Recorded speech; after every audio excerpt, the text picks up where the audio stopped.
Sandali guys ha. Share muna. Share ko lang yung live natin, no?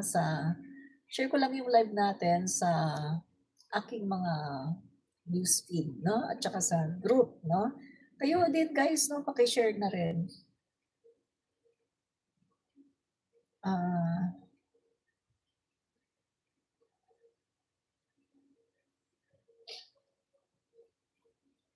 Bigay sa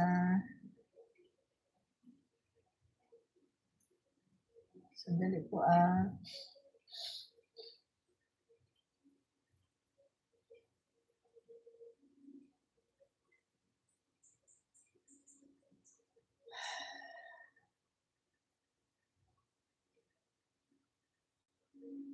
Okay.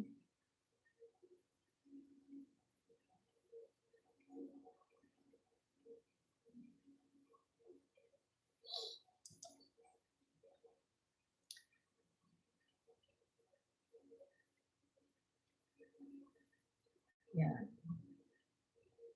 Last na lang po. Sa group, no?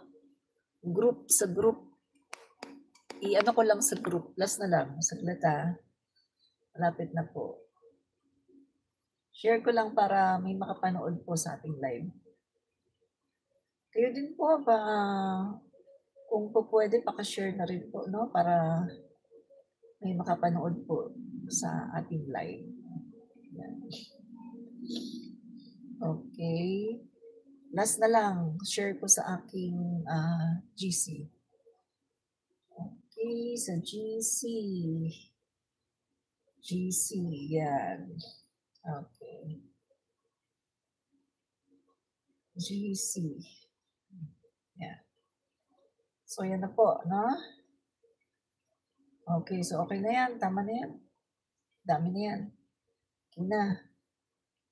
So, start na tayo mga kaibigan, no? Norma Capiral, totoo pala, tita, ang kasamaan di magtatagumpay laban sa kabutihan. Di nagwagi si Tambuya. Alam mo, hindi talaga magwawagi ang kasamaan, no? Laban sa kabutihan. Tingnan nyo, di ba? Hindi naman siya diniklara na clear. Hindi siya diniklara na malinis. Magnanakaw pa rin siya hanggang ngayon. Siya ay isa pa rin tumataginting na magnanakaw. Ang nangyari lang ay isinalba lang siya ng mga kongresista, mga kakampi niya. Yun lang isinalba lang siya para hindi niya masagot yung impeachment. Pero hindi siya na-clear. Hindi siya na-clear ng Supreme Court, hindi siya na-clear ng Senado. So tumataginting na siya ay isang magnanakaw. Nag-hire ng killer at saka bribery, no? At saka gumawa ng mga resibo ng mga gawa-gawa, no? Mga hindi totoong tao. So yan po siya, tatatak po yan sa isipan ng mga Pilipino, ang kanyang kasamaan, no? Pero hindi po yan magtatagal, mga kaibigan, dahil malapit na po ang February 6, no? At sa February 6, tuloy na naman ang impeachment, no? At diyan po sisiguraduhin na wala na silang makikitang butas na technicality, no? Technical lang naman hindi na nila sa technicalidad no? Kaya po siya ngayon ay nakatakas. Pero pagdating po ng February 6, andyan na naman, mumultuhin siya ng issue na patuloy at hindi yan mag-i-stop hangga't hindi niya masasagot ang lahat ng yan. Eh ngayon nga, tinatanong pa rin sino ba si Mary Grace Piatos? Marami nang nagbigay ng mga milyon-milyon, no? Magbibigay sila ng milyon-milyon, ilabas lang si Mary Grace Piatos. Kung si Mary Grace Piatos ay totoong tao, aba, magkukumahog yan na lumabas. Pagbibigyan siya ng milyon-milyon. Magkukumahog yan lumabas. Pero dahil hindi siya totoong tao, kaya hanggang ngayon nananatili na si Mary Grace Piatos ay isa lang kaluluwa, isang ghost. Kasi nga, wala naman talaga. Kaya, ganyan talaga, di ba? Hindi pa naman ito final Ganyan naman talaga Sa umpisa, magwawagi ang kasamaan. No? Tingnan mo sa mga pelikula. Di ba? Sa umpisa, nagwawagi yung kasamaan. Happy-happy sila ngayon. Tawa-tawa sila. Nakatakas. Nakaligtas siya. Hindi natuloy. But at the end of it, doon din ang punta. 'Di ba? Dahil huhukayin yan kasi hindi naman siya nakaligtas Hindi naman na-clear ang pangalan niya, hindi naman siya nalinis. Marumi pa rin siya. Isa pa rin siyang tumataginting na magnanakaw at nag-hire ng killer at nagba-bribe sa kanyang mga opisyales. 'Di ba? Yun. Kaya sa ngayon, maging happy na muna kayo, no? Maging happy na muna kayo, i-celebrate niyo yan. Pero, hindi yan magtatagal dahil malapit na ang February 6. Diba? Nakita niyo na yung digong niyo o yung Duterte niyo, 'di ba? Yung digong niyo, yung inyong pinaka-presidente ng impyerno, 'di ba? Palaging nakakaligtas 'yan. Kinasuhan sa Quezon City, sa RTC. Binigyan ng sumon, hindi pumunta, inisnab ang korte. Pangalawang sumon, hindi pumunta, inisnab ang korte. Pagkatapos, inareglo. Bigla na lang, naglabas ang korte, binasura. Binasura ang kaso. Nakaligtas siya palagi. Pero, at the end, hindi siya nakaligtas. Nandun na sa dahig, nasa ICC. Ganun lang yun. Sa umpisa, happy-happy muna sila. 'Di ba? Gano'n naman talaga sa pelikula kahit sa pelikula o totoong buhay. Sa umpisa, happy-happy muna yung mga masasamang tao, mga killer. Happy-happy muna.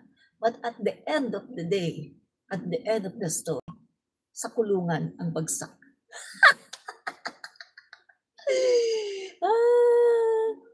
Talo kayo, no? Talo kayo.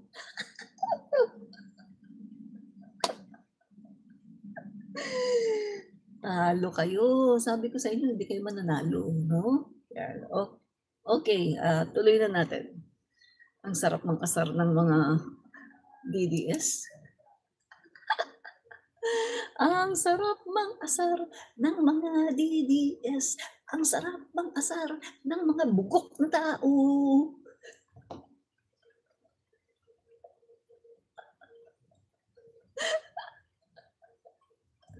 Ang sarap mang-asar ng mga bugok na DDS. Ang sarap mang-asar ng mga bugok na DDS.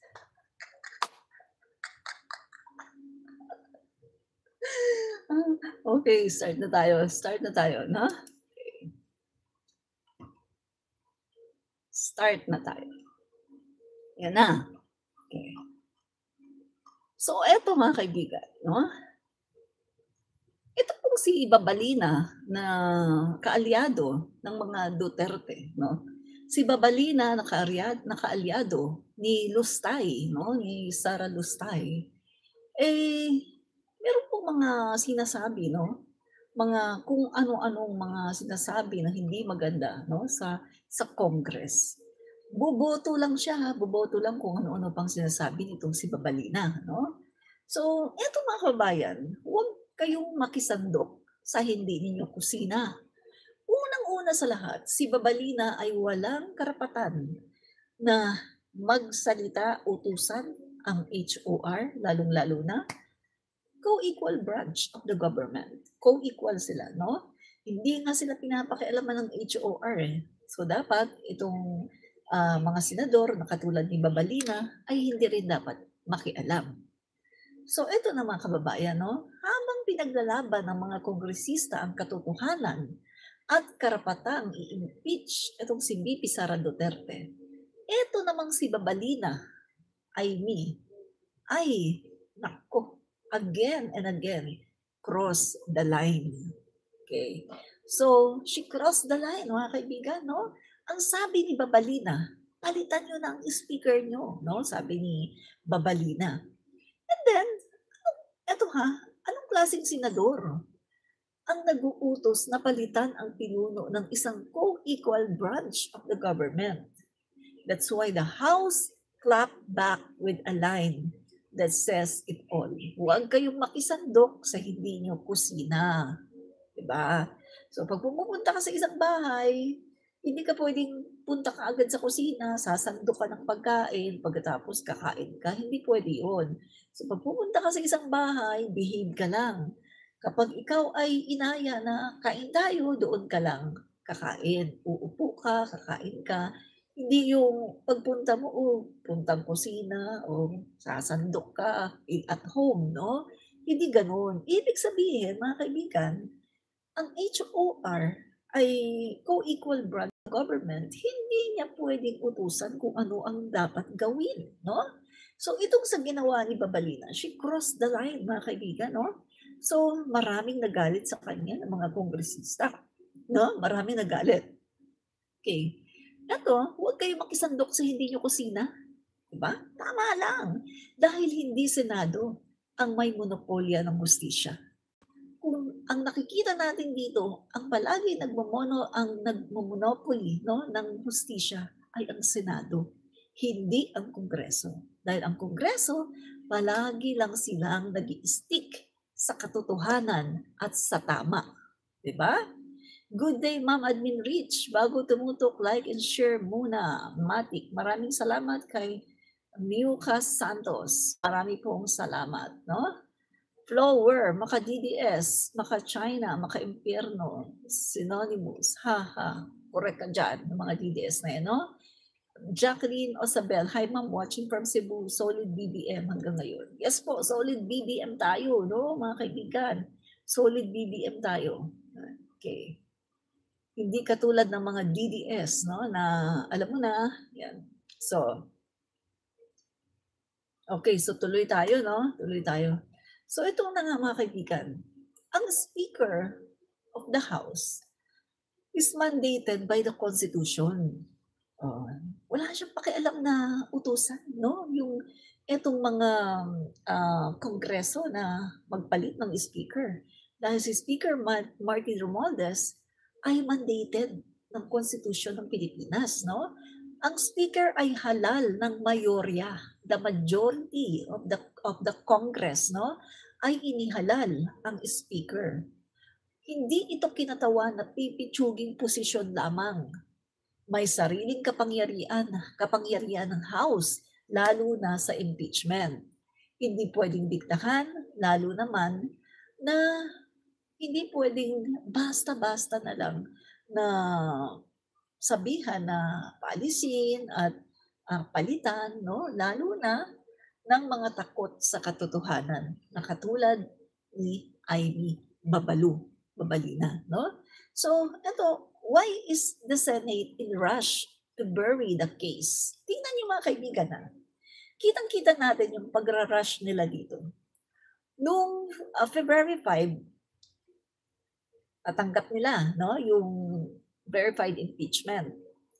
Inupuan, sabi sa June 2. Nung malapit na ang June 2, sabi sa June 11 na. Nung malapit na ang June 11, sabi after SONA, July 27. Nung malapit na ang SONA, minadali na nila mga kaibigan. Ang sabi nung Senado, August 4 na lang, August 4. Bakit gusto nila ng August 4? Kasi purposely hinihintay nila ang paglabas ng desisyon ng Korte Suprema. Kaya nga makikita natin mga kaibigan, kung i-connect natin yung mga pinaggagawa ng Senado, maiko-connecta natin ito na naghihintay sila sa desisyon ng Korte Suprema. Kung titingnan natin, Ang sinasabi sa Constitution, forthwith, pero hindi po nila ginawa ang forthwith. Sila po ay naghintay ng naghintay, inulugan nila, wala silang pakialam doon sa impeachment. Ngayon, eto na. Eto na. Mga kaibigan, nagkumahog sila. Nung nalaman nila na ang House of the Representative ay nagbigay ng motion for reconsideration sa Supreme Court, nagkumahog sila, mga kaibigan. Lalo na nagsasalita yung maraming mga legal minds, pati yung PhilConsa, Philippine Constitution Association, at yung iba-iba pang mga legal minds, mga abogado, nagsalita. At sinasabi nga na ganito, mali ang hatol ng Korte Suprema. Eto na mga kaibigan, nagkumahog na ang Senado.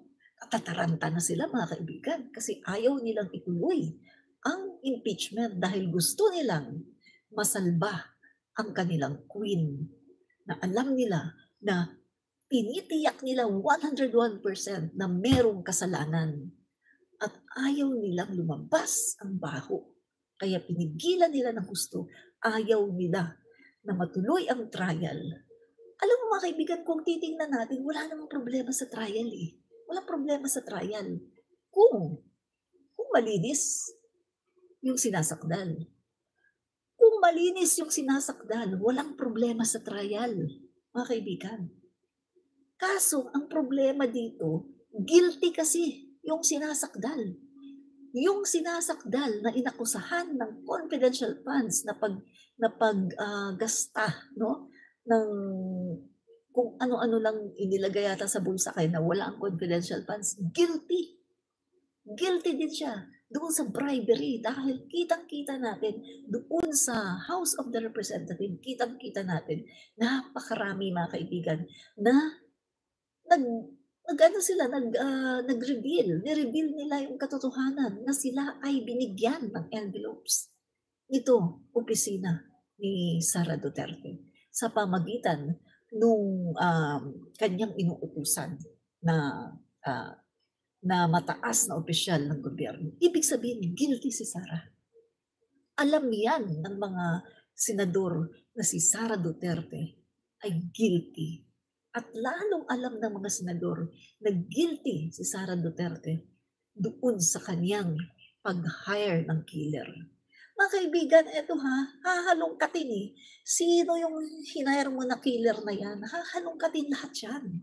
At dyan takot na takot ang Senado ng mga kaalyado ni Sara Duterte. Kaya nga sa start pa lang mga kaibigan, si Sara Duterte ay nag-utos sa kanyang mga legal experts, sa kanyang mga abogado na mag-file mag-file sila na i-challenge nila itong impeachment na to at ipapadismiss. Yan po ang ginawa. 2 beses pumunta si Sara Duterte sa Supreme Court para kausapin ang Supreme Court para ipadismiss ang kanyang impeachment. At hindi natin alam kung ano ang nangyari sa kanilang pag-uusap. So malinaw na malinaw mga kaibigan, si Sara Duterte ay guilty. Guilty sa bribery, guilty sa corruption, guilty sa pag-hire ng killer at sa pagpapapatay kay PBBM, kay F. Elisa at kay SLR. Kitang-kita malinaw pa sa sikat ng araw na si Sara Duterte ay guilty, umaatikabok na guilty. Kaya ang ginawa ng Senado ay kanilang pinipigilan nila para hindi matuloy ang trial dahil once na matuloy ang trial na yan, tapos na ang karera ni Sara Duterte. Dahil makikita ng taong bayan na totoo lahat ng mga binibintang sa kanya. Yan ang dahilan kung bakit ang Senado talagang nagumahog na kunwari pa magdidebate Pero mga kaibigan, ahead of time ay kumakalat na sa mga social media at sa mga messages, sa mga private messages, ang plano ng Senado na kunwari magdidebate but at the end mga kaibigan, ipopropose ang pag-archive, pag-dismiss nitong impeachment. So mga kaibigan meron kasing motion for reconsideration. Once na merong motion for reconsideration, hindi mo dapat madaliin yan Ito ha, very ironic. Ayaw nilang aksyonan ng impeachment. Pinaabot nila 4 na buwan. Pagkatapos, bigla nung may motion for reconsideration, biglang, uy, kailangan i-dismiss na to. Kitang-kita mga kaibigan.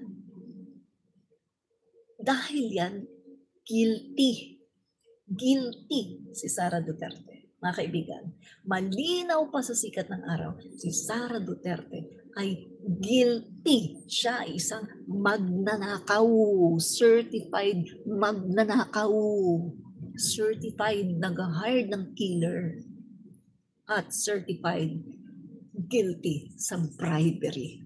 Yan si Sara Duterte. At hindi yan makakalimutan ng taong bayan. Tatatak yan sa isipan, sa puso ng taong bayan habang nabubuhay. Tatatak sa history ng Pilipinas na meron tayo ngayong vice-presidente na magnanakaw sa kaba ng bayan. Sa lahat ng naging vice-presidente, ito ang magnanakaw sa kaba ng bayan. Tatatak yan. Tatatak talaga yan mga kaibigan sa puso at sa isipan ng mga Pilipino, at hindi yan mawawala na si Sara Duterte ay isang magnanakaw. Yan yun, magnanakaw. Nakakahiya, di ba? Nakakahiya. Pinapakain sa mga anak ang pagnanakaw. Nakakahiya, di ba? Okay, ano pa? So ito yung mga kaibigan, no? So, yan. Habang may pending na motion for reconsideration pa sa Supreme Court, 19 senators kabilang si Amy Babalu already killed the case. Minadali, tinakpan, tinapos kahit buhay pa ang usapin. Anong tinatago? Bakit takot sa paglilitis? Kasi alam nila na si Sara Duterte ay guilty. Guilty siya. Siya ay isang magnanakaw. Nakakahiya. Yan ang papakain niya sa kanyang mga anak. Galing sa nakaw. Tatatak yan sa isipan ng mga Pilipino. Hanggat walang trial, hanggat hindi niya nalilinis ang kanyang pangalan sa trial, patuloy na iisipin ng mga common Pilipino na siya ay isang magnanakaw. Diba? Magnanakaw. Yan. Okay mga kaibigan, hindi ako galit ha. Ganito lang talaga ako. Mag-express, no, ng aking vlog. Hindi ako galit, no? So, bati-bati po tayo lahat ha. Bati tayo lahat. Hindi po ako galit dito. No? So, eto mga kaibigan. Iyan na. Minadali, tinakpan, tinapos kahit buhay pang usapan. Anong tinatago? Ang pagnanakaw ni Sara Duterte. Tinatago ang pag-hire niya ng killer. Kasi nga naman, uusisain. Sino yung hinire mong killer? Madaming malalaman ngayon mga kaibigan na totoo pala yung double death squad. Malalaman ngayon na yung mga sinasabi pala ni Las Cañas, sinasabi pala ni Asierto na merong death squad, double death squad, totoo pala. Malalaman ngayon na tunay pala na sila ay nagpapapatay ng tao. Kasi nag-hire ng killer. O diba? So totoo pala na sila ay may death squad at nagpapapatay ng tao. No wonder sa panahon ng tatay niya, nung naging mayor ng Davao hanggang naging Pangulo ng Pilipinas, 30,000 ang namatay. Extrajudicial killings. Dahil sila pala ay talagang nagpapatsugi ng tao at meron silang death squad. No wonder. Diba? So, tuloy natin. Okay.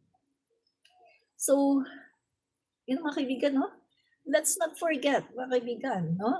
Kasi itong si Amy Babalina, no? Itong si Amy Babalina, ang daming sinasabi. Kasi palitan niyo na ng speaker niyo, kasi bonjing daw, etc. Sabi ko nga mga kaibigan, bago ka magsalita ng bonjing, pakitingnan mo muna yung baba mo na pinatapyas mo kay Belo. pakisalat-salat mo muna yung baba mo na pinatapyas mo kay Belo, na kung wala ka lang pera, no, kung wala kang pera, hindi ka gaganda, 'di ba? Sa totoo lang, effort na effort sa pagpapaganda, ha. My God!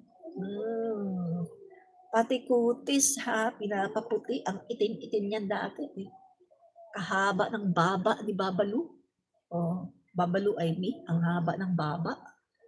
Grabe, walang-wala talaga sa itsura ni PBBM at saka ni Irene, yang si Babalina. Sobrang haba ng baba, no?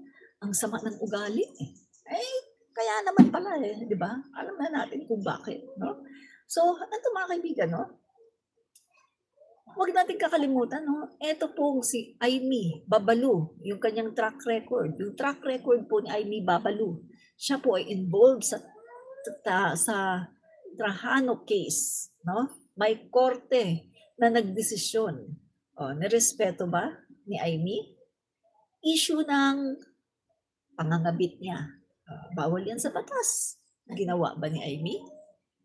Ginawa ba niya, sinunod ba niya ang batas? Hindi. Ayun, inagaw niya si Manotoc kay Aurora Pijuan. O, yung ambisyong gustong maging presidente, ayon sa mga nakakilala sa Marcos family. O di ba? Anong sinabi niya nung nakakaraan na sana pala ako na lang ang nagpresidente? May ambisyon siya magpresidente, pero hindi naman siya mananalo at hindi naman siya ang gusto ng tao. Dahil ever since talaga, si PBBM talaga ang pinagkakaguluhan na parang rockstar. Di ba? So, ngayon mga kaibigan, ginagawa niya, sinisiraan niya si PBBM, no?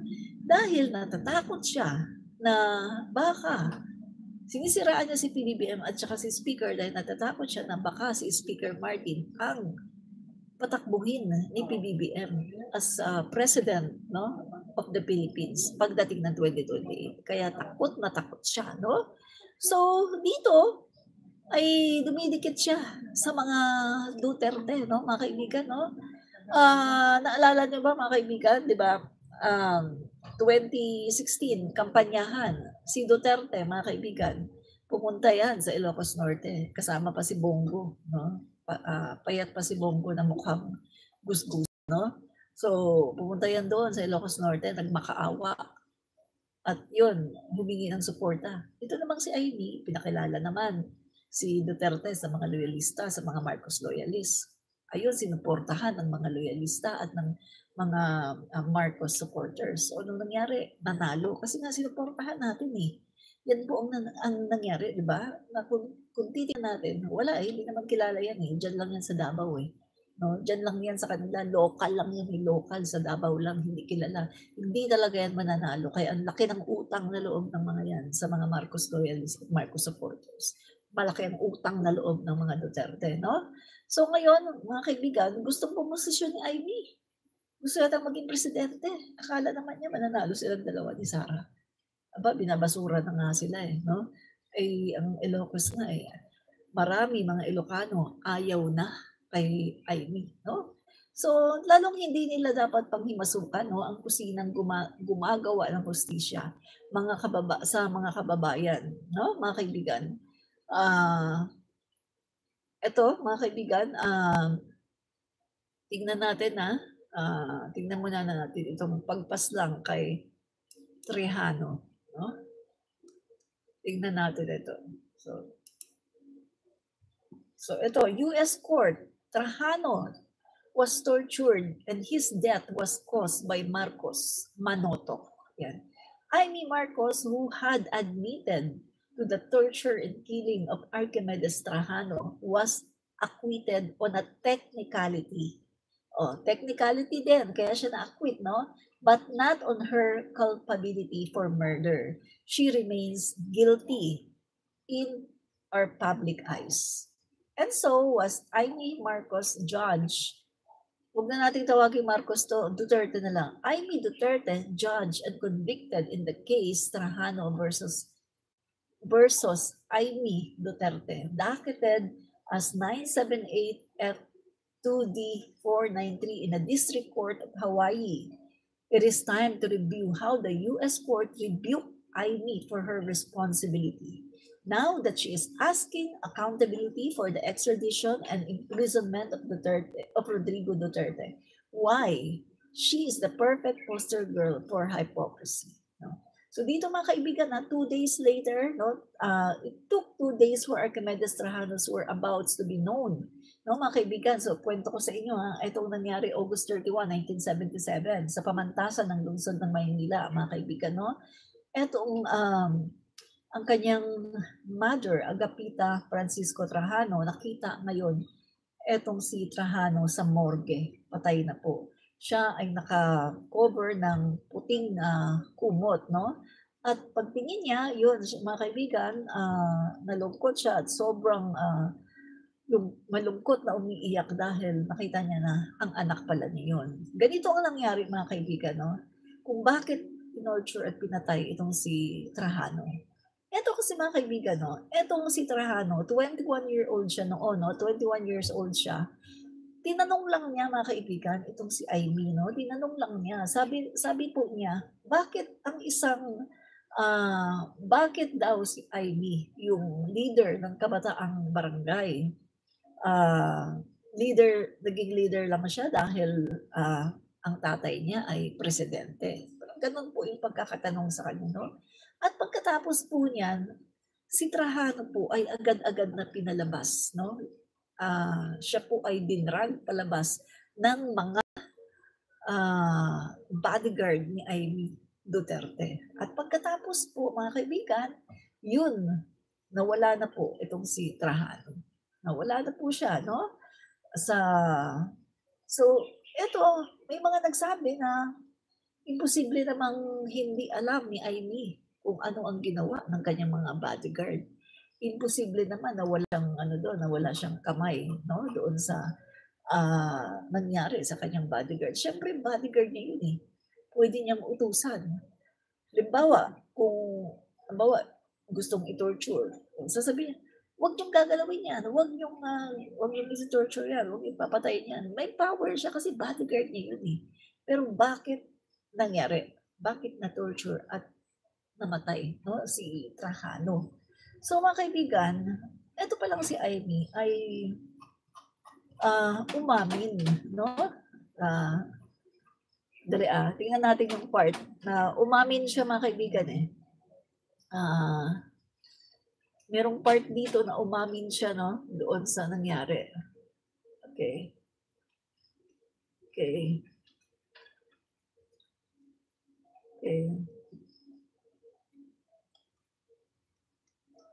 Dali, hanapin ko yung part na siya umamin. Yan, ito. Ito mga kaibigan, okay.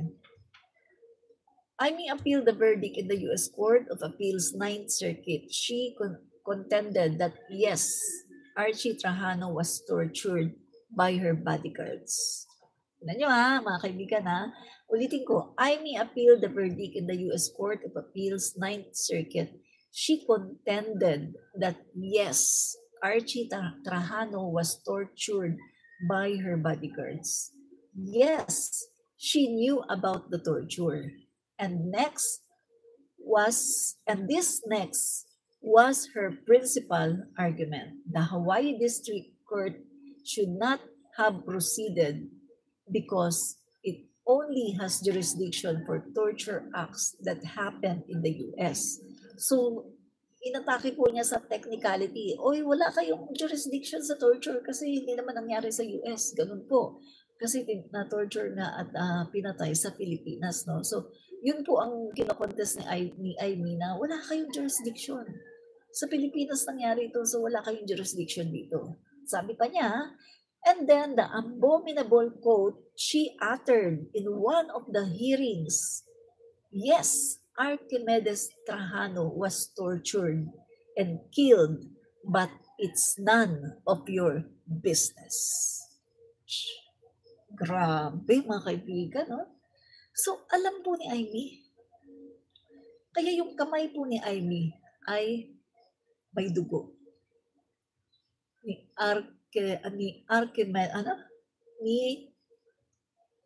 Meron pong dugo ang kanyang kamay ni Archie Trajano, no? Archimedes Trajano. So guilty po si Amy. Si bodyguard niya yun eh. So sumagot siya na, yes, Archimedes Trajano was tortured and killed, but it's none of your business. So ngayon mga kaibigan, mabibigyan na natin ngayon ng reason kung bakit ipinagtatanggol niya si Duterte. Kasi same feather, flock together, di ba? Same feather, flock together. Eh, kumbaga, magkapareho sila ng uri. Di ba? Na duguan ang mga kamay sa dugo ng tao. Guilty ang kanilang mga kamay sa dugo ng tao. Magkauri sila. Kaya naman pala dito siya nagsaside sa mga Duterte kasi magkauri naman pala sila. Mga berdugo. Diba? Yun po mga kaibigan. Kaya, eto masasabi ko lahat ng mga nagsaside sa mga Duterte ay mga berdugo at mamamatay tao. Lahat ng mga nagsaside sa mga Duterte ay ang presidente nila ay si Sara na presidente din ng impyerno. At lahat ng mga nagsaside sa mga Duterte ay walang Diyos. Hindi naniniwala sa Diyos. Lahat ng nagsaside sa mga Duterte ay nasa kadiliman. Yan ang katotohanan. Nasa kadiliman ang mga tao na kumakampi sa mga Duterte. Nasa kadiliman. Wala kayo sa katotohanan. Diba? Yun mga kaibigan, no? So, eto. Yan. So, kitang-kita natin mga kaibigan, na siya po ay guilty dito sa pagpatay, no, kay Archimedes Trajano. Ito pa. How well documented are the facts surrounding the Archimedes Trajano? So well documented that an American court in Hawaii was able to rule on a civil case Trajano mother filed in 1986 over the torture and the death of her son. Yeah. So mga kaibigan malinaw dito Amy Marcos, the daughter of the dictator. Hindi naman dictator si Ferdinand Marcos So dictator daw ang sabi dito. So ayan mga kaibigan in Hawaii, the court ruled that Amy was liable for the murder of Trajano. It ordered her to pay the Trajanos 4.16 million in damages plus attorney's fee. But that's getting ahead of the story, which began many years before in 1977. So mga kaibigan, ang kamay po ni Amy ay hindi malinis. Siya po ay guilty sa pagpatay, kay Archimedes Trajano. Hindi man siya yung diretsa na pumatay, but the fact, mga kaibigan, na alam niya, mga bodyguards niya, mga kaibigan, ang pumatay, ang nag-torture at pumatay, alam niya, pwede naman niyang pigilan, di ba? Pero wala siyang ginawa dahil baka gusto rin niya ang ginawa or baka inutos niya talaga. Kasi hindi naman kikilos ng ganun ang kanyang mga bodyguards kung walang utos, di ba? Usually, yung mga bodyguards, kumikilos yan kapag inuutusan ng kanilang amo. Yan ang pagkakaalam ko. So, malamang sa malamang, si Amy ang nag-utos doon. Nakakapangilabot, no? So, talagang makikita natin hindi siya Marcos. Kasi, biruin mo guys, si PBBM ang bait. Hindi nga daw makapatay kahit langaw. Sabi ni Duterte, si Duterte mismo ang nagsabi. Sobrang bait daw sabi ni Duterte, sa sobrang bait ni Marcos, ni Bongbong, hindi nga makapatayan kahit langaw Sabi ni Duterte, sobrang bait daw. Si Irene, mas mabait din si Irene. Wala kang doon, wala kang masasabi doon, mabait. Pagdating kay Amy, iba ang kanyang dugo. Diba? Iba ang dugo ni Amy. Iba guys, no? Grabe. No? So, ano pa? Ito pa. Yung pagsusulot niya sa kabit niya, no? Kabit, no? Nagsulot siya ng kabit, no? Ayan. Tingnan natin, Ayan. What sulot? Amy Marcos, Tommy Aurora. Ayan. Sinulot niya si Tommy Manotok, no? Tingnan natin. Yan. What's sulot in English? Yan. Yan. So mga kaibigan, yan. 1970 Miss International Aurora Pijuan. Ayan po ang asawa, no? Asawa po yan ni Tommy Monotok, no? Tapos ito pong si Tommy Monotok dahil nagustuhan, no? Nagustuhan ni Amy. So kanya pong inagaw. Inagaw niya. Eh hindi sila pwedeng ikasal dito dahil kasal nga dito si Tommy Monotok, hindi sila pwedeng ikasal dito dahil wala namang diborsyo. So nagpunta po sila sa ibang bansa at doon po kinasal. Titingnan natin mga kaibigan, si Amy nag-cause ng napakaraming pain sa mag-asawang Marcos. Si Amy ang naging dahilan ng mga kumbaga heartaches, no, ng mag-asawang Marcos. Biruin mo, si President Marcos, presidente. FL Imelda, First Lady, well known sa buong mundo. Mga high profile, talagang grabe ginagalang pagkatapos yung anak nila nangabit ng agaw ng asawa, nangabit. Grabe mga kaibigan Kaya nga sabi ko, dapat yun ang nilagay ni Amy sa Made in Malacanang eh. Pero magtataka ka, yung Made in Malacanang, parang siya yung naging bida eh. Diba? Pagkatapos pinasama niya si PBBM. Halata mo yung pagiging yung gusto niyang pasamain si PBBM pagkatapos sa kanya, yung story sa kanya lahat, parang siya yung naging bida. Pero kung titignan natin mga kaibigan yung mga nakakausap ko nga ng mga matatandang loyalista, ito daw si FL Imelda Marcos, iyak daw ng iyak yan daw dati. Dahil sa sobrang sama ng loob, dahil si Amy daw ay palaging nagbibigay sa kanila ng heartaches at sama ng loob. So nare-realize ko ngayon, yung pang-aagaw niya, ang asawa. Kayo, biruin mo presidente ng Pilipinas, tapos first lady, pagkatapos yung anak niyo ang agaw ng asawa. Napakalaking intriga niyan. Diba? Napakalaking problema niyan, mga kaibigan. Tapos, ayun pa, yung ginawa pa niyang kay Archimedes Trajano. Ang laking niyan, guys, ang laking iskandalo niyan. Tapos yung ginagawa pa niya noon na sumasama siya sa mga rally against President Marcos. Sumasama siya noon sa mga rally, doon sa mga anti-Marcos na naghahawak ng malaking yung tungkol sa yung tungkol sa US base militar na pinapaalis nila. Anong sabi sa kanya ni President Marcos? Bakit ka nandyan? Hindi mo ba alam ako yung presidente? Sabi mga kaibigan, yan po ang ginawa, no? Yan po ang ginawa ni Amy. Ang dami, napakarami niya mga kaibigan ng ginawa na talagang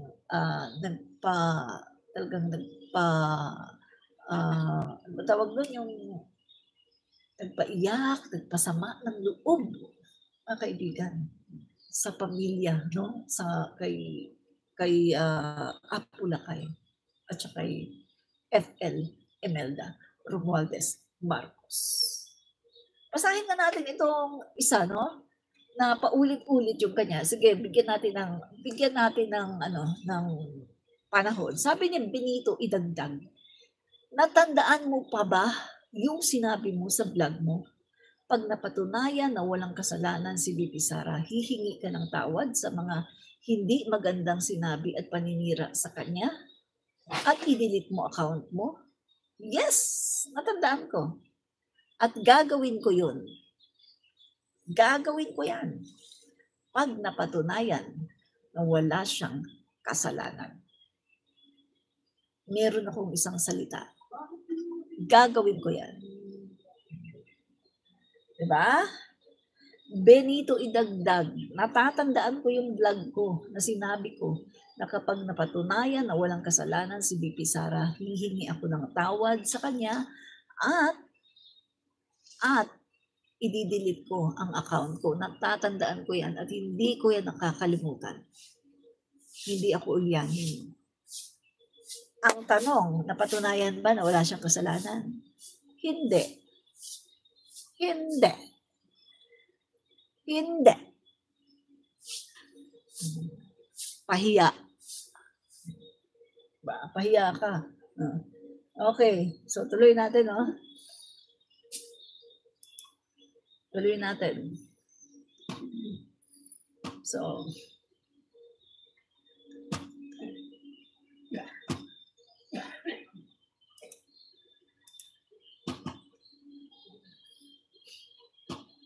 tuloy natin. Ito. Yan. Ungkatan. Bilyonaryo, no? Ungkatan ng PAS. So, ungkatan daw ng PAS. Aurora P1's love triangle with Amy Tommy Manotoc revived over Sulut tweet. Yan. Netizen couldn't help but resurrect Miss International 1970 Aurora P1's PAS with sportsman Tommy Manotoc and Senator Amy Marcos after she asked for help about a simple vocabulary question. Aurora P1 claps back at basher. Google me. P1 asked Twitterverse on Tuesday, October 19, for the English word sulot. She said she wanted to know about a colleague usurped a project she led. What's sulot in English? P1 tweeted. To put it in a context, I was telling a story in English that I spearheaded a project just to find out his colleague of this colleague of mine usurped it. Yan. Spoken like a true queen, Aurora P1 refuses to pit San TJ against Marcos brothers. Netizen offered several questions on how sulot could be translated into English. To stress their point, they used their proposed synonyms in sentences that mention P1, Marcos, and Manotoc. Yan. Yan. So mga kaibigan, no? Yan.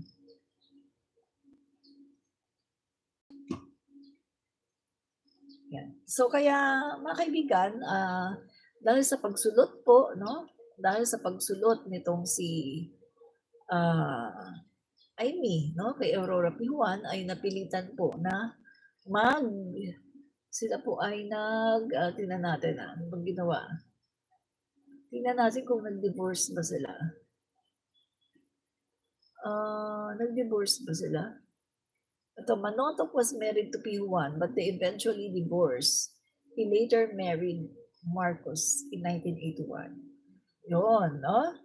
So, pero wala ding nangyari. Nasaan na si Manotoc? Nasaan na ba si Manotoc?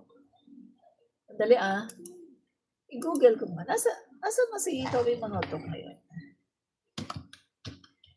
Nasaan na si Tommy Manotoc?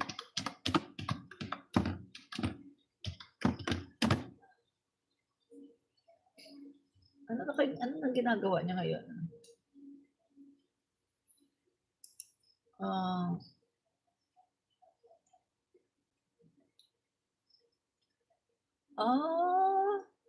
After obtaining a divorce from P1 in the Dominican Republic, Manotoc married Amy Marcos, daughter of the Philippine President Ferdinand Marcos, on December 4, 1981. Manotoc and Marcos are now separated. So separated nga sila, no? Dali, nasan kaya siya? Nasaan na siya ngayon? Sa ano pala siya, no? Sa Crispa. Dati kasi mga kaibigan, sikat na sikat po yung Toyota tsaka Crispa. So, itong si Manotoc, nasa Crispa. Crispa Redmanizers, no? Manotoc is the chairman emeritus of the Junior Golf Foundation of the Philippines. He also served as the president of National Golf Association of the Philippines. He occasionally writes as a sports columnist for the Philippine Daily Inquirer and was a TV panelist for the PBA coverage from 2000 to 2002.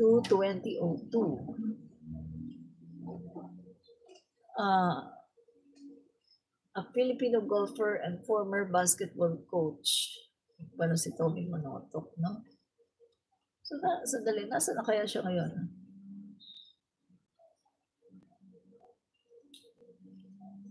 Saan na siya ngayon? Parang wala nang ano sa kanya, wala nang...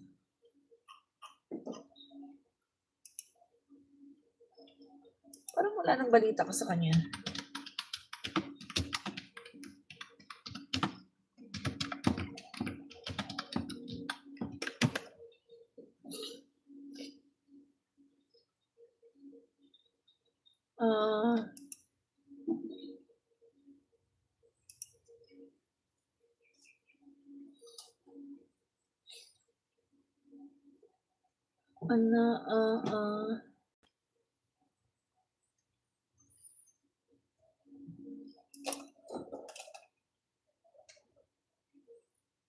Si Amy, no? Wala siyang, hindi siya katulad ni PBBM at saka ni Irene na maganda ang family. Siya wala. Siguro pangit ang ugali nito.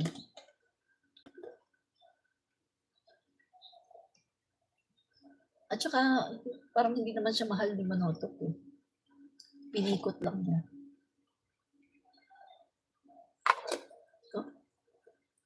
Dami nagkakagustong magagandang babae doon. Kay Manotoc kasi nga sa basketball nga eh. So pinikot lang talaga yun ang balita nun guys Ito yun ang balita nun na si Manotoc ay pinikot, no? Pinikot ni Amy. Hindi naman talaga gusto ni Manotoc si Amy. Pero pinikot lang. So, my God, magkakagusto ba sa pangit-pangit ni Amy dati? Ayun lang medyo gumanda-ganda to dahil salamat doktor no? Grabe. Tingnan natin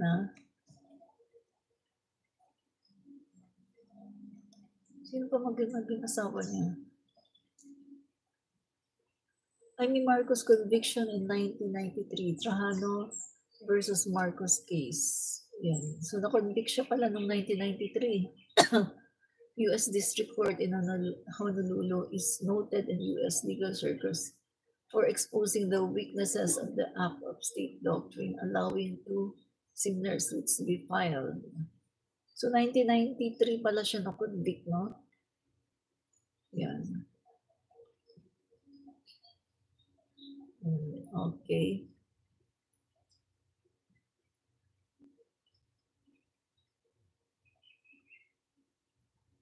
Okay. Okay.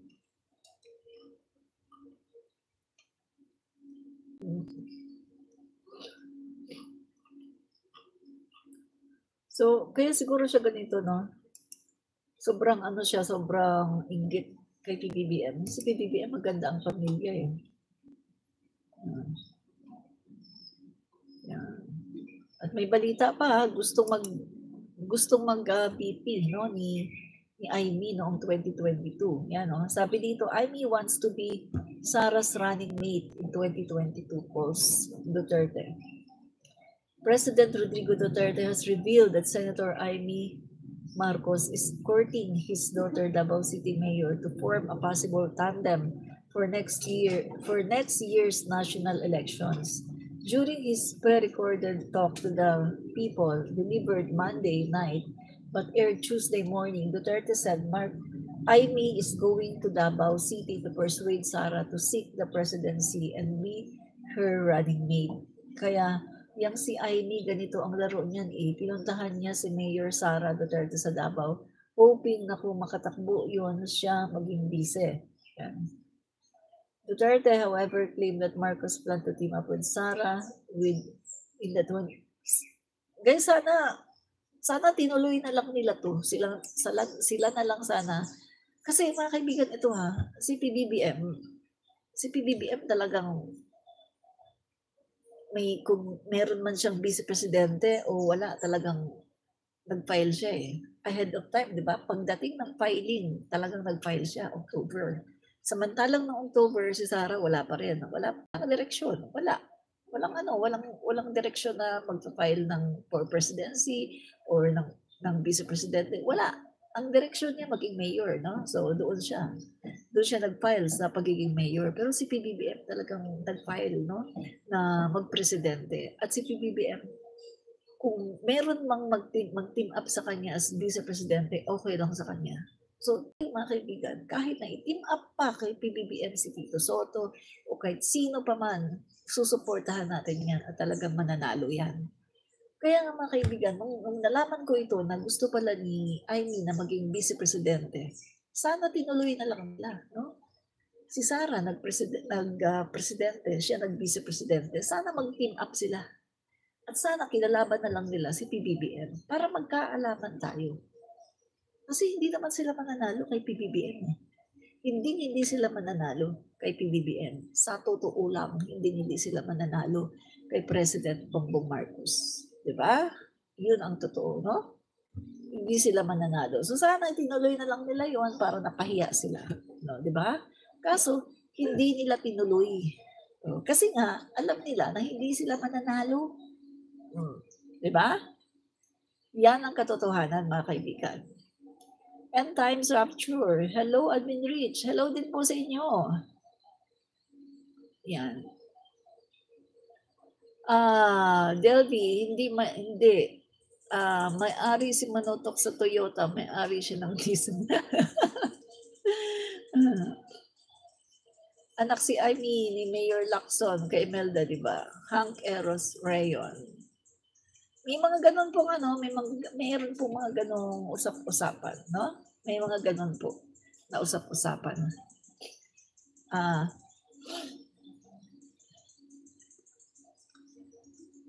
Ano pa?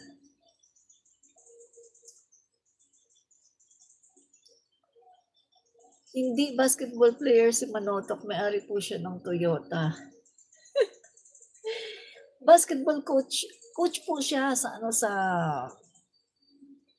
coach po siya sa natin yung nakita ko coach siya sa basketball, no? Tommy Manotok. Yun ang nakita ko na coach po siya sa basketball, no? Okay. Siya po ay coach. A Filipino golfer and former basketball coach. Tama nga ako, no? As a basketball coach of several Philippine Basketball Association teams, Manotok won 6 PBA titles. Yan. So, tingnan natin ano yung mga niya. As a basketball coach of several Philippine Basketball Association PBA teams, Manotok won 6 PBA titles, including a Grand Slam with the fabled Crispa Redmanizers. Manotok is the chairman emeritus of the Junior Golf Foundation of the Philippines. He also served as the president of the National Golf Association of the Philippines. Yun. So yun po, no? Siya po ay coach. At siguro, magaling siya na coach. So, alam mo na, si Amy, yun. Inano niya, yung, ano pa tawag doon? Ano tawag doon? Siguro inutusan niya yung mga bodyguard niya na, uy, kidnapin niyo yan. O mga kaibigan, meron. Nalala ko guys, may ganyang dati meron ganyang usap-usapan dati, no, na ito daw si Amy, pinakidnap daw itong si Tommy Manotok. Hindi ko alam kung totoo yun pero usap-usapan niya noong kasagsagan ng kayan, mga kaibigan, no? Noong kasagsagan pa ng issue ni Amy at saka ni Tommy. Ito po yung usap-usapan ng mga tao, no? Ng mga nagmamarites na pinakidnap daw itong si Amy, si Manotok, no? Tapos ayun, yun nga, inano siya na, alam mo na kasi gusto niya So, yun po ang nangyari, no? Parang pinikot, yun, literally pinikot, no? Eh, kasi may asawa si ano, si Manotok. Ang ganda ng asawa niya. Si Miss International, Aurora Pijuan. Walang-wala si Amy. My God! Nakita niyo ba itsura ni Aurora Pijuan? Napakagandang babae. Papatusin ba niya si Amy? Hindi niya papatusin yun. Kaya lang, pinikot siya. Baka pinagbantaan. Sige, kapag hindi ka pumayag, tsugi ka. Hindi natin alam. Baka ganun ang ginawa, di ba? Ganun naman yung namimikot eh. Di ba? Nakakita na ba kayo na ng namimikot na hindi ano ng dahas? Di ba kapag yung namimikot, dinadaan nila yan sa dahas? Di ba? Yun eh, no? Okay, tuloy natin, no? Yan. So, gusto pala ni Amy mag-BP noong 2022. Sana ginawa na lang nila yan, no? Tingnan natin. Hindi sila mananalo. House panel recommends graft charges versus Amy Ilocos Norte executive. Gusto pala siyang kasuhan, no? House panel recommends graft charges versus Amy Ilocos Norte executive. Ang alam ko nito mga kaibigan, yun nga, gusto siyang nire-recommenda na kakasuhan siya ng graft. Kaso, kaalyado kasi siya, di ba, ni Duterte. So, ang alam ko nito, yung bali-balita noon, si Amy ay nakiusap kay Duterte na yun ba yung hilutin para hindi matuloy. Kaya siguro ganyan siya, no? Kasi iniisip niya na marami din, although natulungan niya si Duterte ng mga loyalista dahil inendorso niya, ay nagkaroon din siya ng pabor, no, kay Duterte. Kaya siguro ganon, no? Naging siya. Pero, eto mga kaibigan kapag public servant ka, dapat hindi ka dapat ang batayan mo ay pagiging loyal sa kapwa mo, public servant o sa presidente. Dapat maging loyal ka sa mga Pilipino at sa bayan. Yan ang pagiging public servant. Maging loyal ka sa bayang Pilipinas at saka sa mamamayang Pilipino. Hindi yung loyal ka lang sa presidente mo. Mali yun, no? Mali po yan. So, tingnan natin Manila, Philippines, Ilocos Norte Governor Amy Marcos and other officials of the province should be slapped with graft charges over the alleged involvement in the misuse of their share of tobacco excise taxes. A House committee recommended in its report. The House Committee on Good Government and Public Accountability said that Amy and officials of the provincial government of Ilocos Norte should be held liable for the highly irregular and illegal purchase of 110 units of photon minicabs. With all premises considered, the committee has determined that the purchase of the subject vehicles by the PGIN was highly irregular and illegal. The committee said. The House panel said that the 110 vehicles were overpriced by 21.45 million. It said that Mark Chua, described as the longtime partner of Amy, sold the vehicles to the Ilocos Norte provincial government of 485,000 per unit. The panel said that the purchase was overpriced by 195,000 per unit, as Chua got the vehicles from Cabiango through Grandster Motors and Industrial Corporations for 270,000 per vehicle. Grabe, no? Mga kaibigan, kumukota si Amy. So, hindi ito natuloy, mga kaibigan, no? Dahil nga, sabi nga, ay parang, alam mo na, hinilot-hilot. Si Duterte ang ang presidente. Yan po, tingnan po sila. No? Unlike po ngayon sa panahon ni President Marcos Jr., ay walang pakialam ang Pangulo natin. Malapit ka man sa kanya o ikaw man ay kanyang kaibigan, aba, kapag kurap ka, lumayas ka na dyan at ikaw ay sasampahan ng kaso. Yan ang Pangulo natin. Walang hilot-hilot, no? Walang sino-sino. Yan ang Pangulo natin. Kasi ayaw ng Pangulo natin ng korupsyon. Diba? Ayaw ng Pangulo natin ng korupsyon. Yan yun.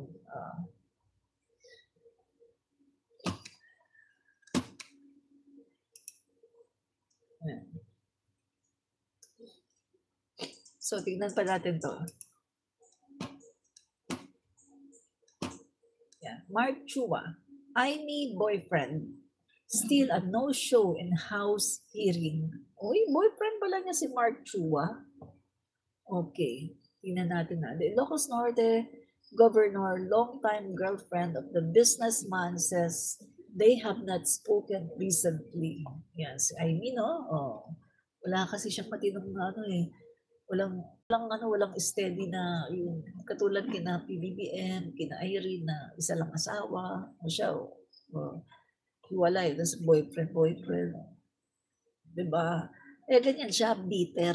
Kaya pagiging bitter niya, dinadaanan lang niya sa paninira at pag-name calling kay speaker, kay Elisa, kay PBBM, kasi bitter siya eh. Ang palaya eh, napakapait ng buhay niya. May pera nga siya. Senadora nga siya. Pero ang bitter ng kanyang buhay. Kaya lumalabas sa kanyang mga sinasabi, sa kanyang mga ginagawa, yung pagiging bitter niya, ang palaya. Diba? Manila, Philippines, Mark Chua, Singapore-based businesswoman and longtime partner of Ilocos Governor Aimee Marcos, was nowhere to be seen on Monday, September 25, despite a subpoena issued by him at the House Committee on Good Government and Public Accountability. Chua had been named as the man Fabian Go, president of Grandster Motors, an industrial corporation, transacted with the purchase of vehicles from China. Go claims he did not know the government funds had been used in the purchase and those vehicles would eventually end up in the province of Ilocos Norte. Ay guys, kaya naman pala si Aimee ay maka-China kasi yung kanyang long-time partner ay China. China pala yun, no? Mark Chua, no? Mga kaibigan. So, Go made this claim despite having met both Chua and Governor Marcos once during one of Go's many trips to Singapore. I'm not certain he left several weeks ago for Singapore, said Aimee on Monday. So, hindi daw niya alam, tinatago na niya, no? Hindi daw niya alam kung nasan yung partner niya. My God, partner mo, hindi mo alam. Tinatago niya, ayaw niyang pa-attendan sa house, sa hearing. Ayaw niyang pa-attendan, no? Grabe, no? So, marami palang kabalbalan ito si Aimee. Maraming ginawa palang kabalbalan ito, guys, no? Marcos and Chua themselves had advised Go about the House probe sometime during the second week of April 2017. So Chua is the longtime boyfriend of Aimee after the split from husband Tommy Manotoc. Aimee said Chua in 2010, Philippine Star interview, he is all right, a very quiet guy. He's fun. Grabe. Grabe mga kaibigan, no?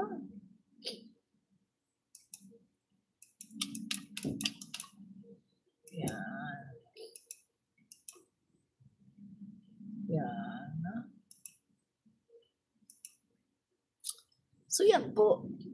So si Aimee mga kaibigan ay maraming tinatagong baho. Huh? So,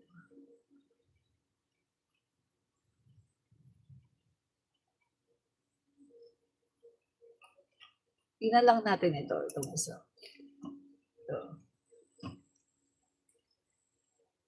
Eto, marami kasing nagalit guys no? Sa pahayag ni Amy na palitan daw ang speaker.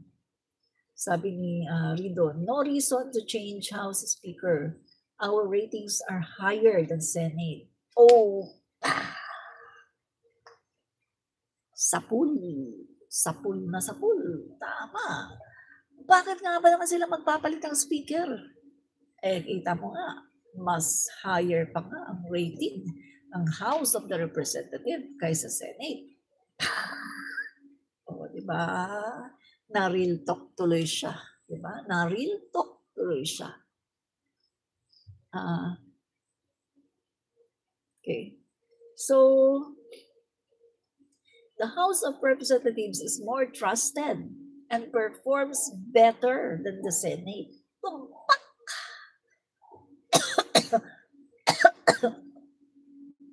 Why the Senate to change the House Speaker?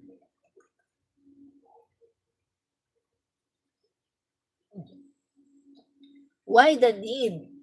Why the need to change the House Speaker? Nagpe-perform ang Kongreso. Mataas ang trust and performance ratings ng Kongreso. Samantalang ang Senate, mababa.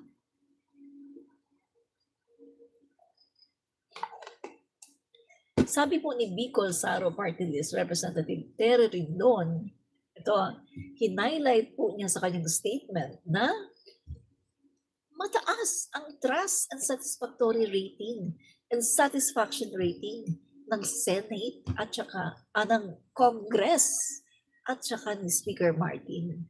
Samantalang ang Kongreso ay mababa. It was 2 days ago when Senator Amy mockingly told House members to replace their speaker in a move that appeared to cast aside interparliamentary courtesy beyond the co-equal chambers. Si Amy po ay walang kaalam-alam sa mga interparliamentary courtesy na tinatawag para pong hindi siya mambabatas. Wala po siyang kaalam-alam. Diba? So, sabi po ni Ridon, Chairman of the Committee on Public Accounts, no?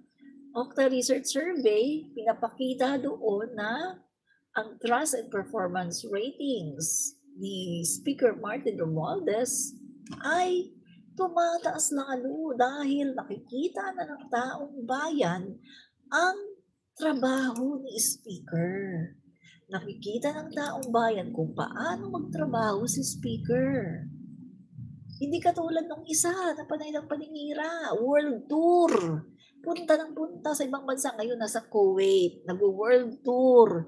Tapos magugulat ka na lang, meron ng statement na ninira, sinisiraan ng Pilipinas, sinisiraan ng gobyerno, sinisiraan ng Pangulo, lahat sinisiraan, inaangat ang kanyang sarili. Ganyan po ang gawain ng Vice Presidente na bugok. Bugok. No? Yan po. So guys, meron lang tayong isasama natin sa ating live. Kasi 'di ba? Itong ICC ay sabi po ni Senator Trillanes, maglalabas ng 2 o 3 na warrant of arrest. 2 o 3 warrant of arrest maglalabas po ang ICC. So, meron pong sabi na, baka si baka si Bongo at saka si Bato de la Rosa, no, ang aarestuhin. May mga kaibigan, isa-cite lang natin ito gagamitin natin yung kanilang mga sinasabi tungkol sa Korte Suprema. Gagamitin natin ito para sa kanilang warrant of arrest, no.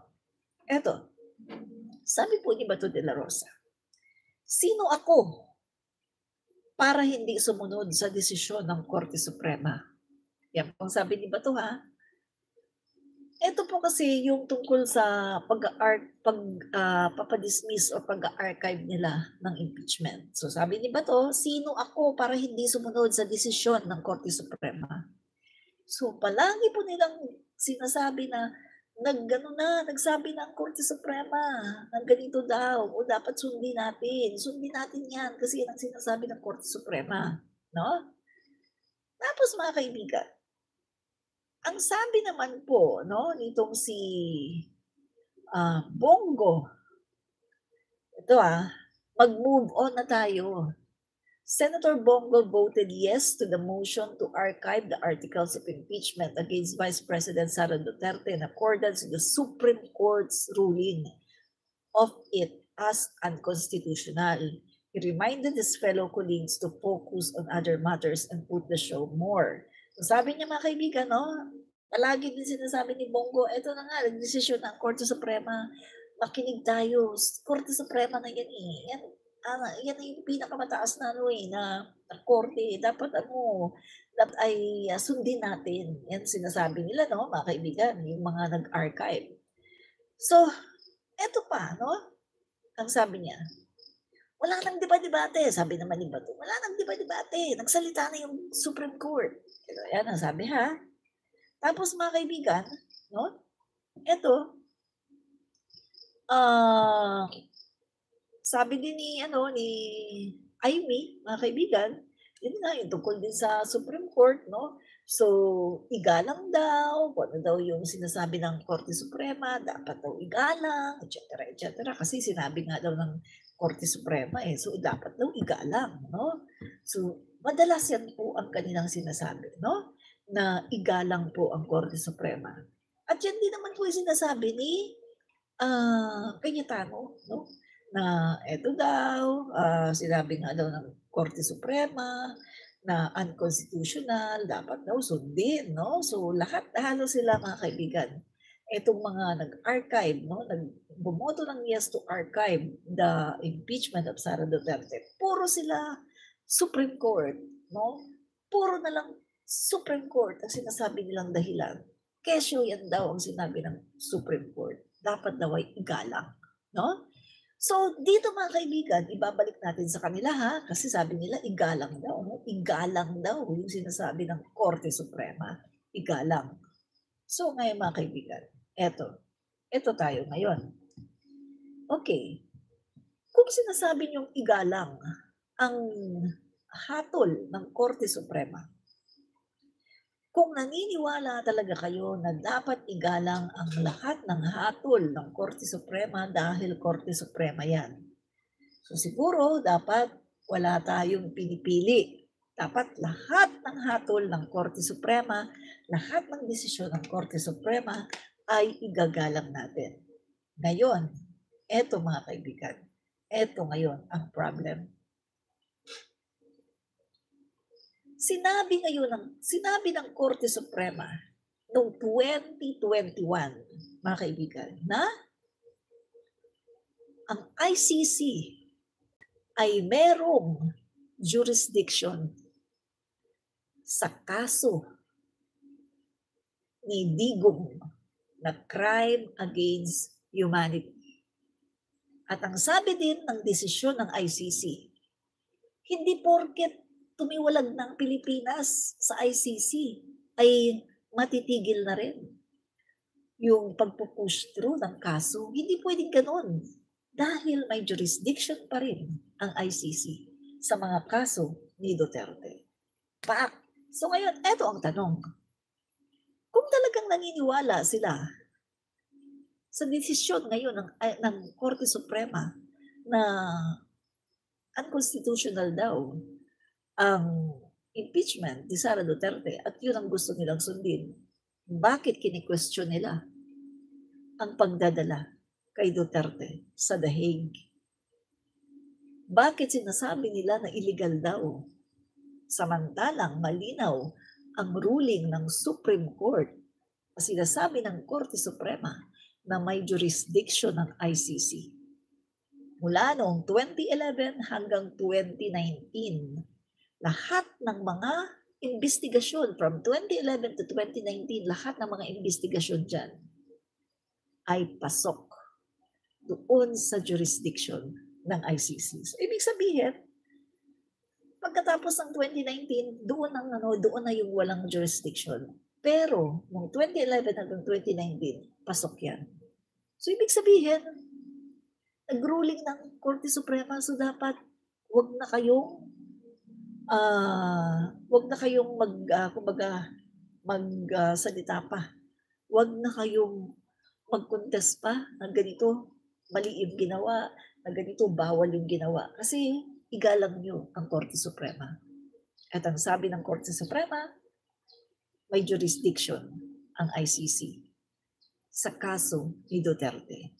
Kaya ang ginawang pagdala kay Digong sa The Hague ay hindi unconstitutional. Ito ay hindi bawal, ito ay legitimate, at ito lang ang nararapat. Dahil si Digong ay merong kasong crime against humanity sa ICC.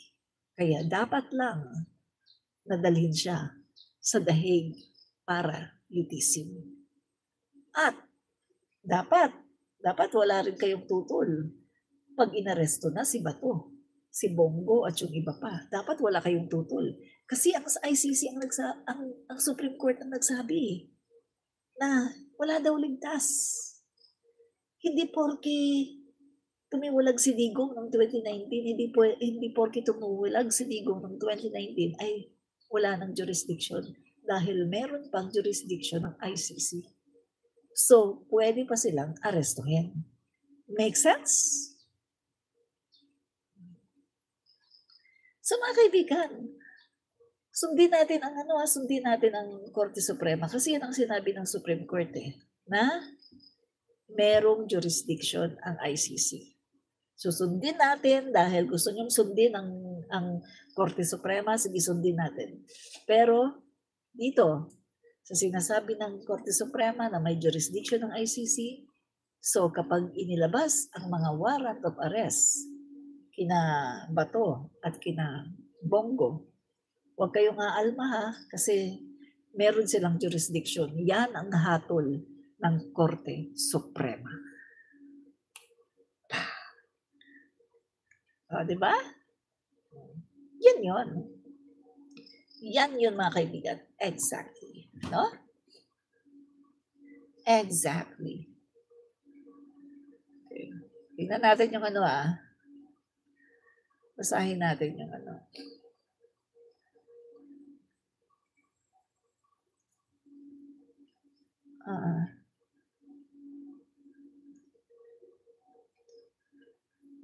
basahin natin yung tungkol dyan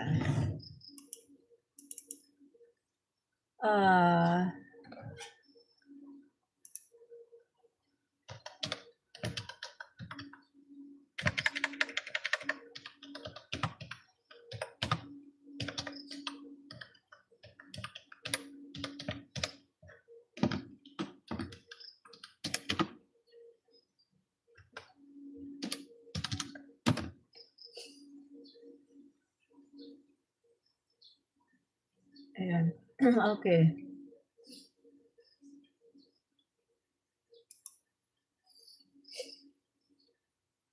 The International Criminal Court is now in session.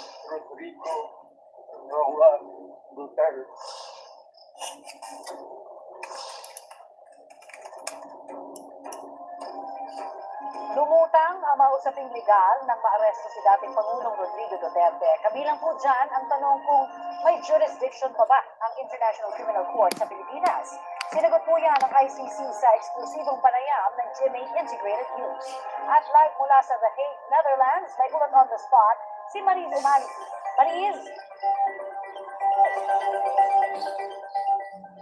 Kani sa aking ng eksklusibong panayam, kaya ICC spokesperson Dr. Fadi L. Abdallah, init niya na walang epekto ang pagkalas ng Pilipinas sa Rome Statute sa kanilang jurisdiksyon sa mga krimeng nangyari noong state party pa ang Pilipinas ng ICC. Kung meron naman daw question sa pag-aresto sa dating Pangulo, maaari raw itong itulog ng kanyang defense team sa korte. Iba-iba ang opinion ng mga eksperto kung tama nga bang hanapin natin yung desisyon ng Supreme Court. Dating Pangulong Rodrigo Duterte. Desisyon ng Supreme Court sa Pilipinas.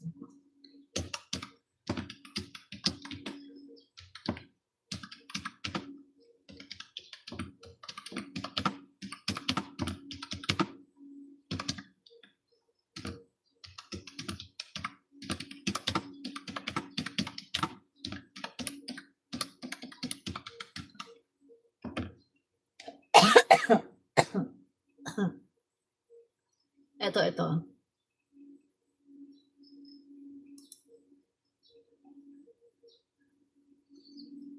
Ayan, ito. Under Article 127 of the statute, the withdrawal took effect on March 17, 2019. Nevertheless, the ICC retains jurisdiction over crimes allegedly committed in the Philippines when the country was a state party to the statute. So, ibig sabihin, noong 2011 hanggang 2019 ay merong jurisdiction ang ICC. No? Yan. Malinaw yan, mga kaibigan, no?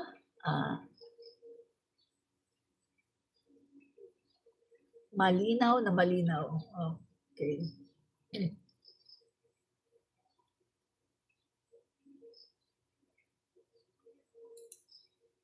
Ito, tingnan natin.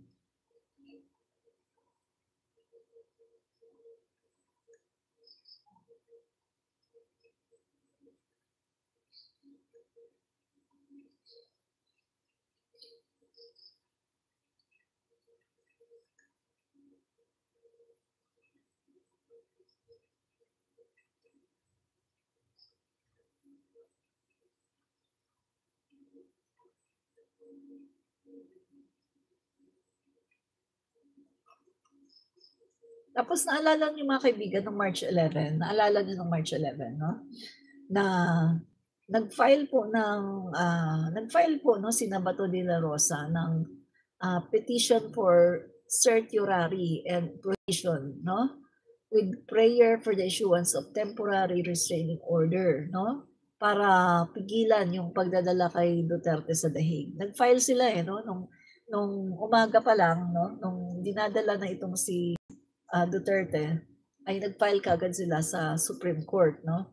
Para ang Supreme Court ay maglabas ng temporary restraining order para pigilan yung pagdadala kay Duterte sa The Hague. So, mga kaibigan, hindi po sila pinigilan ng Korte Suprema. Hindi pinigilan ng Supreme Court ang gobyerno ng Pilipinas para dalhin si Duterte sa The Hague. Bakit? Kasi nga, ang Korte Suprema mismo naglabas ng nung kanilang decision yung sinabi nila na ang pagkalas ni Duterte sa Rome Statute ay hindi ibig sabihin na mawawalan na ng jurisdiction ang ICC sa Pilipinas. So, kailangan pa rin makipagtulungan ang Pilipinas, no? Patungkol doon sa mga krimen na ginawa ni Duterte from 2011 to 2019. Kaya, mga kaibigan, ito dapat respetuhin, ito dapat ng mga senador na yan na sinasabi nila, no, itong mga senador na nagsasabi na, ay, ruling ng Supreme Court yan, respetuhin natin So ito, respetuhin nila, no? Kasi ruling din ito ng Supreme Court. Ang sinasabi ng Supreme Court, meron pa ring jurisdiction ang ICC over the case of Duterte. Kaya kung meron man na aarestuhin, huwag na silang magreklamo kasi ang Supreme Court nga nagsabi mismo na may jurisdiction ang ICC. So walang nilabag ang gobyerno ni Pangulong Marcos dahil may jurisdiction nga ang ICC from 2011 to 2019. Make sense? Make sense mga kababayan? Yun, no? Yan. Aishrin Lagmay. Yes, and Sara is perfect example of corruption. Correct. Tama ka dyan. Korupsyon talaga yan, no? Korupsyon, isang malaking korupsyon. No? Amir Rusul, Ma'am Admin Rich, dami pong nagrarally sa EDSA. Opo, dahil po yan sa dapat nga andun ako andun na mga kasamahan ko nagpuntahan andun Kaso maulan kasi dito. Maulan po no? So hindi na ako pumunta. Yan. Ah. Yan po.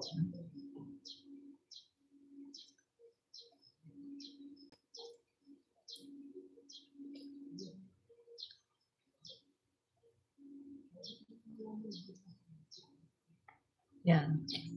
So, ilang buwan na ba si Duterte nakakulong? March 11? March 11, no? April, May, June, July, August. Uy! Maglilimang buwan na. Naalala ko tuloy, mga kaibigan, no? Nung hindi pa aarestuhin si Duterte, ang sabi ng mga DDS, sige, arestuhin nyo. Pag inaresto nyo si Duterte, magpi-people power. Inaresto si Duterte, wala man lang nag-people power. Inaresto si Duterte, wala naman. Oh. Oh. Oh. Wala na. Wala.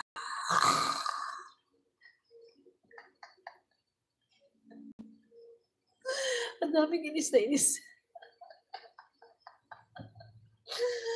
Inis na inis na.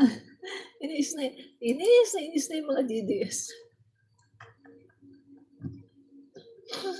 Di ba? Pag ganun-ganon pa kayo, pagkatapos, hindi naman pala kaya mag-people power. Wala naman kasi kayong people. Marami kayo trolls.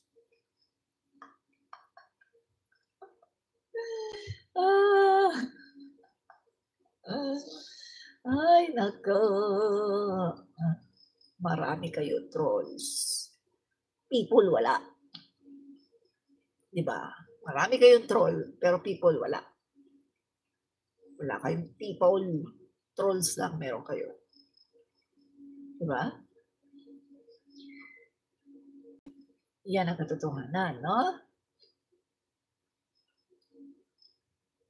That's the truth and nothing but the truth. Samantalang ang ating Pangulo naman patuloy sa pagtatrabaho at pagdadala ng milyong-milyong dolyar, no?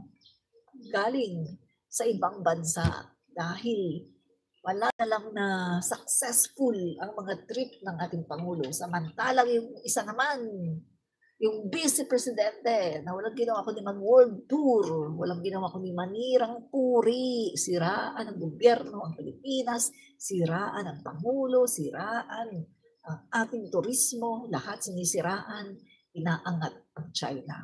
Yan ang kanilang Vice Presidente na walang ginagawa kundi kumumbra ng sweldo.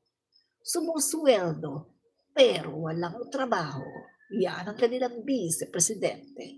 Sumisweldo pero walang trabaho. Grabe.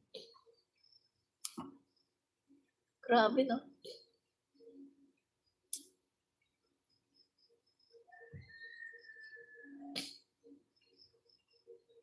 Yan. Tama. Sabi dito ng merong isang dito, sabi, basta magnanakaw sa mga tao si BP Sara hanggang hindi nalilinis ng impeachment trial. Basa tayo ng komento. Hanggat si Sara Duterte ay hindi humarap sa impeachment trial, siya ay isang hudas na magnanakaw, mandurugas sa kaba ng bayan. Hindi siya humaharap dahil alam niya na marami siyang ninakaw. Isa siyang kawatan. Ay, grabe. Siya, no? Grabe naman. Ay, nako. Grabe, no? Sabi namang ng isa, itong si Sara Duterte, mananatili siyang one kata mga kawatan ng confidential funds. Isa siyang bruha na walang ginawa kundi manira. Yan. Sabi naman ni Ronald, ang vice-presidente, ang nag-iisang vice-presidente na parang si Dora the Explorer.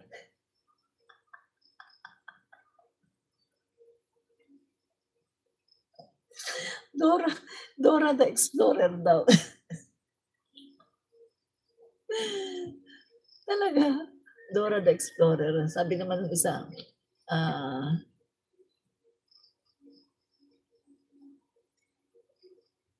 sandali. Comment ka tayo, sandali.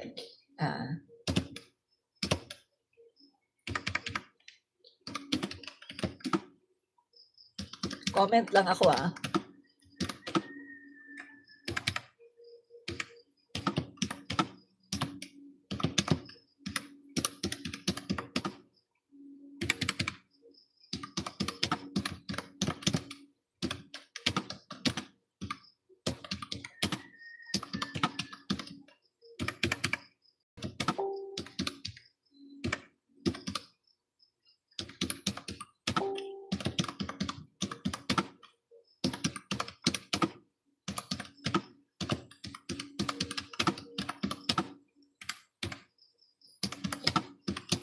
Dali comment lang ako.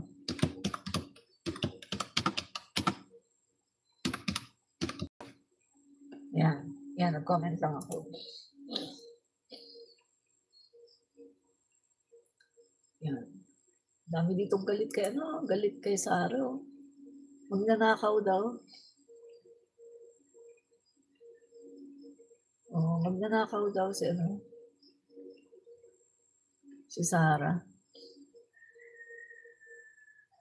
PBBM good news tayo. Tuloy ang asenso from 5.4% sa Q1 umakyat sa 5.5% ang paglago ng ekonomiya sa Q2. Yan. Good news. Second quarter 2025, 5.5%. Yan. Good news yun. Diba?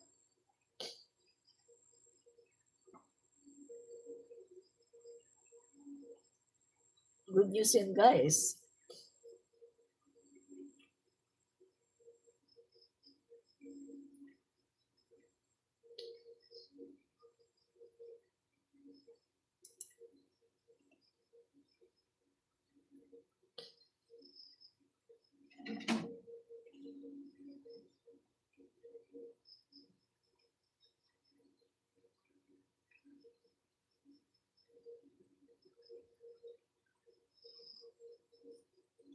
Sandali guys Basahin lang natin itong Inquirer.net.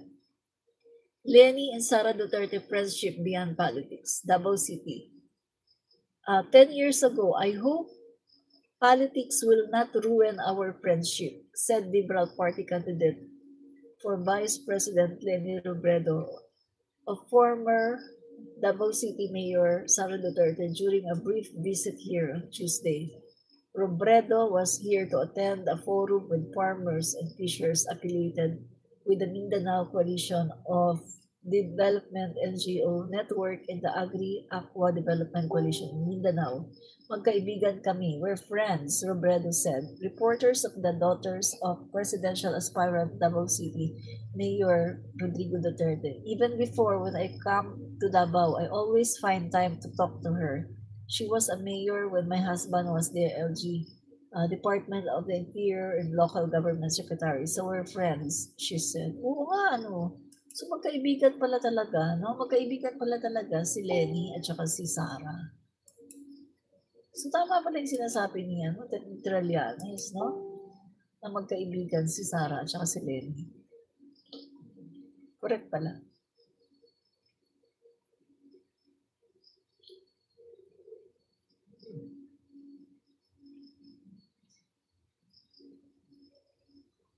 Sandali lang PBBM on whether Senate archiving articles of impeachment versus VP Sara Duterte amounts to dismissal. As an observer, no. Says Supreme Court did not examine merits of the case. Procedure was faulty. but it has no bearing on the rightness or wrongness of the impeachment. PBBM on whether Senate archiving articles of impeachment versus VP Sara Duterte amounts to dismissal as an observer. No. So, hindi ito dismissal, no? Yung pag-archive, no? Hindi siya dismissal. Says, Supreme Court did not examine merits of the case. Procedure was faulty, but it has no bearing on the rightness or wrongness of the impeachment. Kasi gano'n naman talaga mga kaibigan, no? Sa totoo lang, no? Pagdating po sa impeachment, sabi nga, kung may makita na medyo faulty, no? Sa technicalities, mas papaboran mo pa rin yung, no, na mag-proceed sa trial. Kasi hindi naman po dito masyadong, sa impeachment, hindi naman po masyadong importante yung technicalities. Dahil ang impeachment po, ang importante po dyan ay ang accountabilities. Yan po mga kaibigan. Kaya nga maraming nagtaka, bakit mas pinaburan ng Korte Suprema na paboran, no, yung side ni Sara Duterte dahil lang sa konting technicalities na problema. Samantalang kitang-kita ang gabundok ng mga ebidensya na dapat nasagutin ni Sara Duterte. It's all about accountability. Impeachment is not about legal process. Ito ay isang political process with legal basis. Kaya dapat mas pinapaboran, no, ng Korte Suprema ang trial, to start the trial, kaysa ihinto ito at questionin dahil lang sa technicalities. Kasi kapag gano'n ang nangyari, ay ano na yung accountabilities? Paano na tayo magtatanggal, mag-i-impeach ng isang abusado na opisyales ng gobyerno kung ang palagi na lang natin iisipin ay ang technicalities? Alibugha TV, shout out sa magandang host. Maraming salamat, Alibugha, no? Maraming salamat. So guys, follow na rin po si Alibugha TV, no? Yan. Maraming salamat sa pagdaan. Yan. Shout out, no? Sa iyo, Alibugha. Christopher Sondrita, shout out po, ma'am. Sa mga Duterte bangag supporters sa hanggang ngayon ay di naka-move on sa EJK victims. Yan. So, shout out daw sa mga Duterte bangag supporters, no? Shout out daw sa mga Duterte bangag supporters diyan, sabi po ni Christopher Sondrita, no? Mga bangag daw kayo, sabi ni Christopher.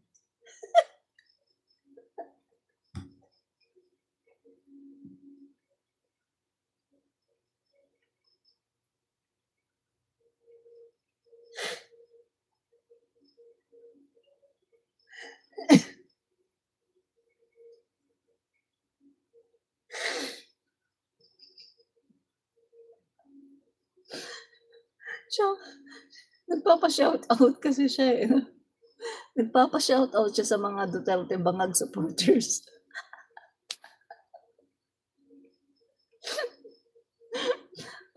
Alibugha TV, natawa tuloy si Moose. Di ba nakakatawa? Papa-shout out siya sa mga Duterte bangag supporters. Ay, nako.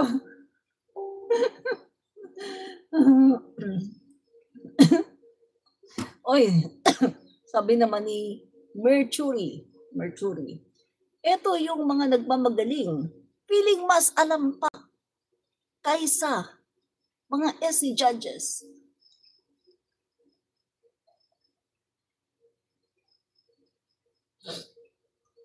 Ito sabihin ko sa'yo ha. Ito sasabihin ko sa'yo, Mercury. Hindi porke sila ay Korte Suprema ay hindi na sila nagkakamali. They are not gods. Ang sabi nga ni Marvick Leonan, huwag nyo kaming tawaging gods. in Padre Paura dahil hindi kami mga Diyos. Nagkakamali din kami. Yan ang sabi ni Marvick Leonen way back before.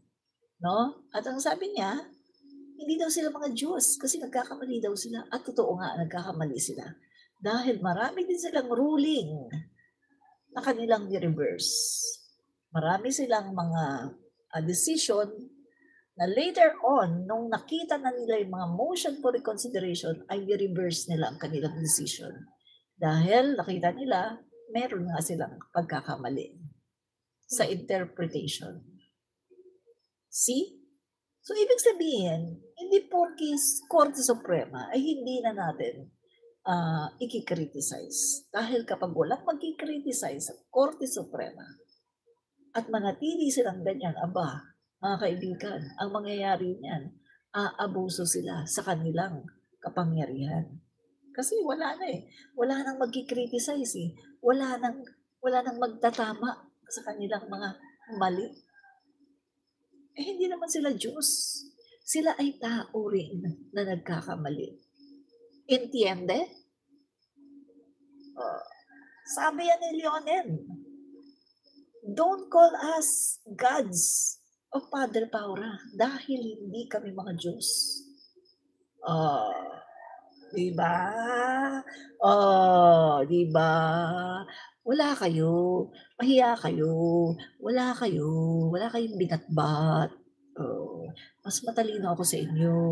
Kayong mga DDS na nanonood sa akin ngayon, bugok. Kayong mga DDS na nanonood sa akin ngayon, mga bugok. Bugok kayo lahat. Kayong mga DDS na nanonood sa akin ngayon, mga bugok kayo, bugok. Bakit kayo bugok? Makamarcos ako, nanonood kayo sa akin. Bugok kayo. Kitang-kita naman, di ba? Makamarcos ako. Nanonood kayo sa akin. Pagkatapos, galit na galit kayo. Naha-high blood na kayo, nai-stroke na kayo dyan. Hindi, bugok kayo. Bugok. Diba?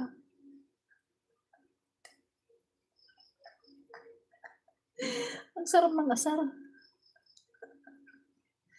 Ay, ang sarap ng asar. Ang sarap ng asar. Ang sarap ng asar. Ang sarap ng asar. Ang sarap ng asar ng mga DDS. Yan. Okay. Pa dito.